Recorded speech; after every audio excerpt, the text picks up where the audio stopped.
Hello guys, welcome to my YouTube channel. இன்னைக்கு இந்த வீடியோவில் நம்ம என்ன பார்க்க போகிறோம்னா, நிஃப்டி அண்ட் பேங்க் நிஃப்டியில் எந்த மாதிரி மூவ்மெண்ட் கொடுத்துருக்கு அண்ட் எதனால் கொடுத்துருக்குங்கிறது நான் உங்களுக்கு சொல்ல போகிறேன். அண்ட் அது மட்டும் இல்லைங்க, இன்னைக்கு நான் எந்த மாதிரி ஸ்ட்ராட்டஜிஸ் யூஸ் பண்ணி நான் ப்ராஃபிட் மேக் பண்ணேன் அப்படிங்கிறது உங்களுக்கு சொல்ல போகிறேன். அண்ட் லாஸ்ட்டில் நாளைக்கு எந்த மாதிரி மூவ்மெண்ட் இருக்க போகுதுன்னு நம்ம எக்ஸ்பெக்ட் பண்ணலாம் அண்ட் எந்த மாதிரி ஸ்ட்ராட்டஜிஸ் அந்த டைமில் நம்ம யூஸ் பண்ணலாம் அப்படிங்கிறது உங்களுக்கு நான் சொல்லித்தர போகிறேங்க. ஓகேங்களா? ஸோ இன்னைக்கு நிஃப்டியில் பார்த்தீங்கன்னா ஒரு சின்ன கேப் அப் கொடுத்து நேற்று நம்ம ப்ரெடிக்ட் பண்ண மாதிரியே கீழே மறுபடியும் நம்ம சப்போர்ட் லைன் வரைக்கும் வந்துச்சுங்க. வந்துட்டு நான் என்ன எக்ஸ்பெக்ட் பண்ணேன்னா, இந்த ரீட்ரேஸ்மெண்ட் எடுத்து கீழே நம்ம நேற்று எக்ஸ்பெக்ட் பண்ண மாதிரியே வந்துச்சுங்க. கீழே வந்துட்டு இந்த ரீட்ரேஸ்மெண்ட் எடுத்துட்டு மறுபடியும் கீழே தான் போகும்னு நான் எக்ஸ்பெக்ட் பண்ணியிருந்தேன். ஆனால் என்றைக்குமே நம்ம எக்ஸ்பெக்ட் பண்ணுற மாதிரி மார்க்கெட் இருந்தது இல்லைங்க. ஸோ என்னாச்சு, மறுபடியும் அது வந்து இந்த ரெசிஸ்டன்ஸ் பிரேக் பண்ணிட்டு மறுபடியும் மேலே போயிடுச்சுங்க. மேலே போனது நம்ம பழைய நேற்று மார்க் பண்ணியிருந்தீங்களா ரெசிஸ்டன்ஸ், அந்த ரெசிஸ்டன்ஸை ரெஸ்பெக்ட் பண்ணிட்டு மறுபடியும் கீழே வந்திருக்குங்க. ஸோ ஆல்மோஸ்ட் இது பார்த்தீங்கன்னா ஒரு குறிப்பிட்ட ரேஞ்சுக்குள்ளேயே தான் சுற்றி இருக்கு. அரௌண்டு பார்த்தீங்கன்னா ஒரு 21,796 21,920 சுற்றி இருக்குங்க. ஸோ இது நல்ல மூமெண்ட் தான். இருந்தாலும் நமக்கு வந்து ஒரு ப்ராப்பரான ஒரு டைம் கிடைக்கல நம்ம ஒரு ட்ரேடு எக்ஸிக்யூட் பண்ணுறதுக்கு. அதனால நான் வந்து இன்னைக்கு நிஃப்டியில் நான் ட்ரேட் எடுக்கலைங்க, பேங்க் நிஃப்டியில் தான் எடுத்திருந்தேன். ஸோ அது எப்படி எடுத்திருந்தேங்கிறத நான் சொல்கிறேன். ஓகேங்களா? ஸோ ஃபர்ஸ்ட்டு இன்னைக்கு நம்ம வந்து நிஃப்டி ஏன் இது கீழே இப்படி இறங்கியிருக்கு அண்ட் எதனால மறுபடியும் இது பவுன்ஸ் பேக் ஆச்சு அப்படிங்கிறத நம்ம தெரிஞ்சுக்கலாங்களா? இன்னைக்கு பார்த்தீங்கன்னா அதே மாதிரி நம்ம இண்டெக்ஸ் மூவர்ஸ் இதில் போய் பார்த்தோம்னா நமக்கு தெரியும். ஆக்சுவலி நேற்றே நான் சொல்லியிருந்தேன் ஹெச்டிஎஃப்சி பேங்க் வந்து எவ்வளோ இம்பார்ட்டண்ட்டான ஸ்டாக் அப்படின்னு. ஸோ அதுதாங்க மெயின் ரீசன். இந்த பேங்க் வந்து நேற்று மார்னிங் வந்து கீழே இறங்குறப்போ இது பார்த்தீங்கன்னா ஹெச்டிஎஃப்சி பேங்க் வந்து அரௌண்ட் ஒரு 17 ரூபீஸ் தாங்க கீழே இறங்கியிருக்கு. ஆனால் இண்டெக்ஸில் அதோட மூவ்மெண்ட் எவ்வளோ கொடுத்துருக்குன்னு பார்த்தீங்கன்னா கிட்டத்தட்ட 30 பாயிண்ட்ஸ் பக்கம் இண்டெக்ஸில் அது மூவ்மெண்ட் கொடுத்துருக்கு. ஸோ இது 17 ரூபாய் இறங்கினதில் நமக்கு நிஃப்டி வந்து 30 பாயிண்ட் கீழே இறங்கியிருக்குங்க. ஓகேங்களா? ஆனால் அதே ரிலையன்ஸ் பார்த்தீங்கன்னா ஒரு 35, அதாவது ஒரு அப்ராக்ஸ் ஒரு 36 பாயிண்ட்ஸ்னே வச்சுக்கலாங்க. 36 பாயிண்ட்ஸ் மேலே ஏறி இருந்தாலும் நமக்கு வந்து ஒரு 27 ஒரு 28 பாயிண்ட்ஸ் மட்டுமே தான் அதுக்கு நிஃப்டியில் வந்து மேலே ஏற முடிஞ்சுச்சு. மற்றபடி பார்த்தீங்கன்னா ஒரு பாதி நிஃப்டி 50ல் இருக்கிற ஒரு 20 to 25 கம்பெனிஸ் வந்து நமக்கு வந்து நிஃப்டியை மேலே எடுத்துகிட்டு போயிருக்கு. அதே மாதிரி பாதி கம்பெனிஸ் வந்து கீழே இழுத்துட்டு வந்திருக்கு. அதனால தாங்க நமக்கு இப்போ இந்த மாதிரி வருது. ஆனால் மோஸ்ட்டாக நம்ம செக்டார் வைஸ் பார்க்குறப்போ நமக்கு வந்து நமக்கு பார்த்தீங்கன்னா ஒரு ஆல்மோஸ்ட் ஒரு அப் ட்ரெண்டில் தாங்க இருக்குது. ஓகேங்களா? நாளைக்கு நம்ம வந்து ஒரு அப் ட்ரெண்டே நம்ம எக்ஸ்பெக்ட் பண்ணலாம். ஓகே, ஏன்னா ஒரு ஒரு மூணு செக்டார்ஸ் மட்டும்தான் நமக்கு வந்து டவுன் ட்ரெண்ட், அதாவது நிஃப்டி வந்து கீழே எடுத்துகிட்டு போக ட்ரை பண்ணிட்டு இருக்குங்க. அதுவும் கெமிக்கல்ஸ் நமக்கு அவ்வளோ பெரிய இம்பாக்ட் கிரியேட் பண்ண போகிறதில்ல. இன்ஃபர்மேஷன் டெக்னாலஜி கொஞ்சம் நோட் பண்ண வேண்டியது. அண்ட் அதே மாதிரி ஃபினான்ஷியல் சர்வீஸ் கண்டிப்பாக ரொம்ப ரொம்ப இம்பார்ட்டண்ட். அதையும் நம்ம ரொம்ப இம்பார்ட்டண்ட்டாக பார்த்து நோட் பண்ணிக்கணுங்க. ஓகேங்களா? இப்போது நிஃப்டி பேங்க் பார்க்கலாங்களா? நிஃப்டி பேங்க் இன்னைக்கு என்ன ஆயிருக்கு அப்படின்னா சேம் கான்செப்ட் தாங்க நடந்திருக்கு. அதே ஒரு சின்ன கேப் அப், அதே மாதிரி மறுபடியும் கீழே வந்துச்சு. கீழே வந்துட்டு இதுலேயும் நான் அதே மாதிரி தான் எக்ஸ்பெக்ட் பண்ணேன். கீழே வந்துட்டு ஒரு ரீட்ரேஸ்மெண்ட் எடுத்துட்டு மறுபடியும் கீழே தான் போகும்னு நான் எக்ஸ்பெக்ட் பண்ணேன். ஆனால் இது பிரேக் பண்ணது ஒரு நல்ல மொமெண்டமோட பிரேக் பண்ணியிருக்குங்க. ஒரு நல்ல ஒரு பெரிய க்ரீன் கேண்டில் ஃபார்ம் ஆயிருக்கு. அதை நான் வந்து அது ஒரு சிக்னலாக எடுத்துட்டு இந்த இடத்துல வந்து நான் கால் சைடு போயிருந்தேங்க.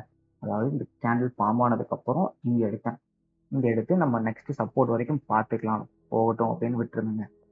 அதே மாதிரி அதுவும் நம்ம சப்போர்ட் வரைக்கும் போயிருந்தது. ஓகேங்களா? நல்லா ப்ராஃபிட். இந்த இடத்துல வந்து நான் ஸ்டாப் லாஸ் வந்து நம்ம வழக்கம் போல் நம்ம சப்போர்ட்லுக்கு கீழே வந்து செட் பண்ணியிருந்தாங்க. ஸோ இது வந்து ஒரு ஹியூஜ் ப்ராஃபிட் என்னால் பிரேக் பண்ண முடிஞ்சிச்சு. ஓகேங்களா? நீங்கள் இந்த ரெசிஸ்டன்ஸ் அண்ட் சப்போர்ட்ஸ் வேணும்னா நீங்கள் மார்க் பண்ணிக்கோங்க. ஆக்சுவலி சப்போர்ட் பார்த்தீங்கன்னா 46,190 அண்ட் ரெசிஸ்டன்ஸ் பார்த்தீங்கன்னா 46,623. ஓகேங்களா? ஸோ இந்த நிஃப்டி பேங்க் வந்து எதனால இப்படி ஒரு மூவ்மெண்ட் கொடுத்துருக்கு அப்படிங்கிறத நம்ம பார்க்கலாங்களா? சேம் அதே இண்டெக்ஸ் மூவர்ஸில் போய் பார்க்குறப்போ நமக்கு பார்த்தீங்கன்னா எஸ்பிஐ பேங்க் இதுதாங்க நம்ம இன்னைக்கு வந்து நம்ம மேலே எடுத்துகிட்டு போகிறதுக்கான மெயின் ரீசனாக இருந்திருக்கு. SBI bank and ICICI bank. ICICI பேங்க்கும் ரொம்ப இம்பார்ட்டன்ட். ஏன்னா பார்த்தீங்கன்னா ஒரு 3 ரூபீஸ் மூவ்மெண்ட் இது கொடுத்ததுனால இண்டெக்ஸ் வந்து 33 பாயிண்ட் மேலே ஏறி இருக்குங்க.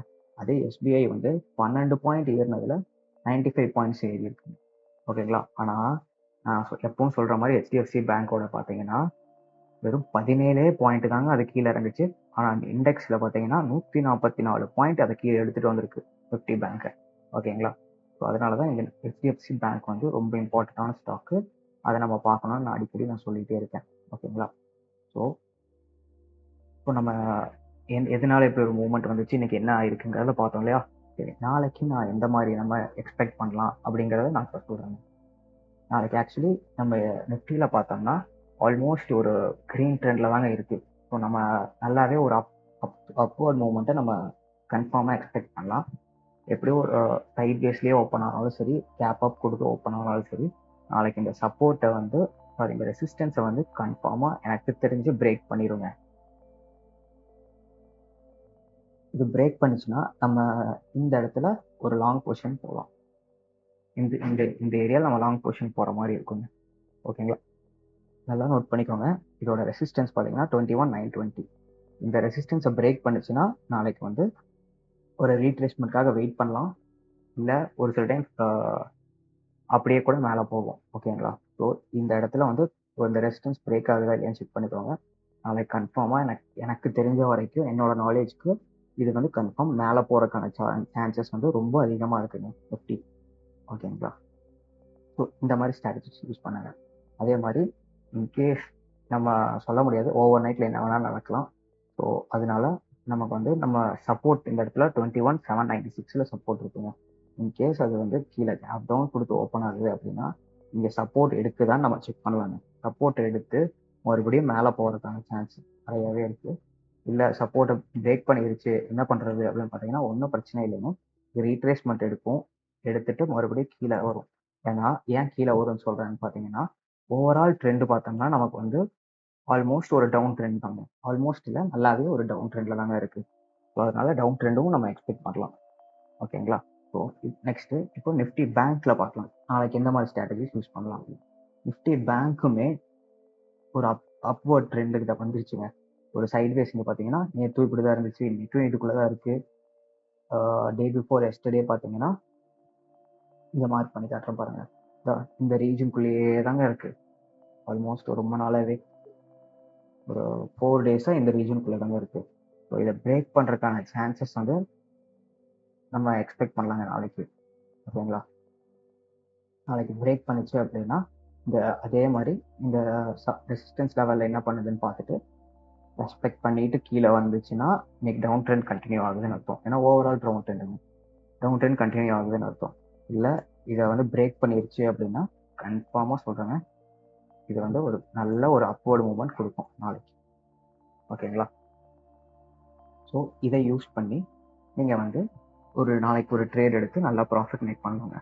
இது மட்டும் இல்லைங்க, நம்ம வந்து எம்சிஎக்ஸ் அதாவது கமாடிட்டி ட்ரேடிங்லேயும் நம்ம வந்து ட்ரேடிங் வந்து நான் எல்லாத்துக்கும் சொல்லி கொடுத்துட்டு இருக்கேன் என்னோட ஸ்டூடெண்ட்ஸ்க்கு எல்லாத்துக்கும். உங்களுக்கு அதில் ஜாயின் பண்ணணும்னு இன்ட்ரெஸ்ட் இருந்துச்சுன்னா just it's an open Telegram channel தாங்க. லிங்க் வந்து நான் டிஸ்கிரிப்ஷனில் கொடுக்குறேன்.